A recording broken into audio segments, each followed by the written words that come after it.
देश में कोरोना संक्रमण की बढ़ती रफ्तार डराने लगी है। जी हां, कोरोना संक्रमण के सक्रिय केसों का आंकड़ा 6,000 के पार पहुंच गया है। बीते 24 घंटे में 6 कोरोना संक्रमितों की मौत भी हुई है।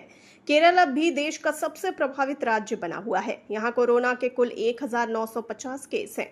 बीते 24 घंटे में इसमें 144 का इजाफा देखा गया है। इसके बाद गुजरात में 822, दिल्ली में 686, महाराष्ट्र में 595, कर्नाटक में 366, उत्तर प्रदेश में 219, तमिलनाडु में 194, राजस्थान में 132 और हरियाणा में 102 कोरोना के मामले मिल चुके हैं।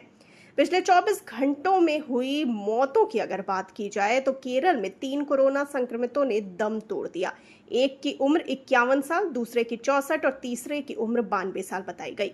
तीनों ही पुरुष थे और तीनों को पहले से कई बीमारियां थीं। ऐसे ही कर्नाटक में भी 2 कोरोना संक्रमितों की मौत हुई। जान गंवाने वाले दोनों पुरुषों की उम्र 51 और 78 साल थी। ये दोनों भी स्वास्थ्य संबंधी परेशानियों से ग्रसित थे। इसके अलावा एक 42 साल के पुरुष कोरोना संक्रमित की मौत तमिलनाडु में हुई है।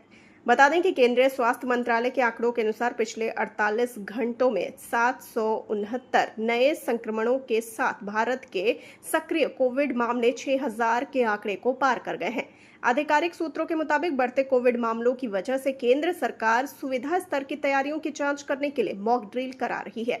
सभी राज्यों को ऑक्सीजन, आइसोलेशन बेड, वेंटिलेटर और आवश्यक दवाओं की उपलब्धता सुनिश्चित करने का निर्देश दिया गया है।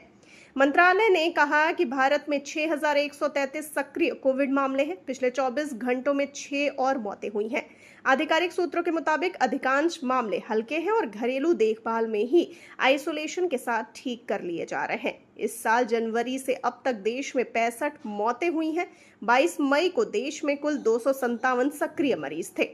बता दें कि इससे पहले 2 और 3 जून को स्वास्थ्य सेवा महानिदेशक यानी डीजीएचएस डॉक्टर सुनीता शर्मा की अध्यक्षता में आपदा प्रबंधन प्रकोष्ठ, आपातकालीन प्रबंधन प्रतिक्रिया ईएमआर प्रकोष्ठ, राष्ट्रीय रोग नियंत्रण केंद्र एनसीडीसी, भारतीय आयुर्विज्ञान अनुसंधान परिषद आईसीएमआर, एकीकृत रोग निगरानी कार्यक्रम आईडीएसपी, दिल्ली में केंद्र सरकार के अस्पतालों के प्रतिनिधियों और सभी राज्यों, केंद्र शासित प्रदेशों के प्रतिनिधियों के साथ मौजूदा कोरोना स्थिति और तैयारियों का मूल्यांकन करने के लिए तकनीकी समीक्षा बैठकों की एक सीरीज आयोजित की गई थी।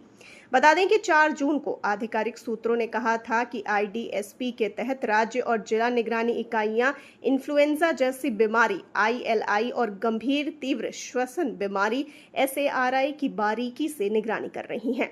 एक आधिकारिक सूत्र ने कहा था कि दिशा निर्देशों के अनुसार सभी भर्ती एसएआरआई मामलों और 5% आईएलआई मामलों के लिए परीक्षण की सिफारिश की जाती है।